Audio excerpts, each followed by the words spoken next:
How did God answer your last prayer? Did he say no? Did he say slow? Did he say go? Or did he say grow? Cliff Connectley once said that's how God answers his prayers. If you think God is telling you to go slow right now, you might want to listen up. A lot of you may have heard of the woman with the issue of blood for 12 years, but there's a story intertwined within that story.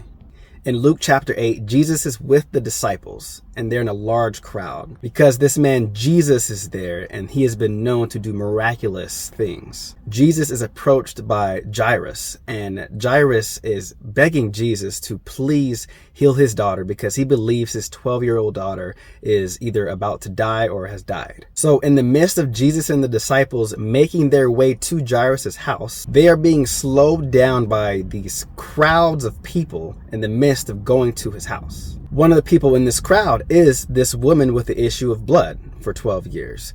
She crawls her way to Jesus and is able to touch him, and she's able to be healed from her issue of blood. People focus on this story and don't realize in the long process of Jesus making his way to this man's house to heal his 12-year-old daughter, it is a slow, grueling process of this man not knowing if his daughter is going to make it, and then Jesus slowing down because this woman touched him. I think it's very ironic because this man sees Jesus heal this woman whom Jesus calls his daughter in the midst of him wondering if his own daughter is truly going to make it.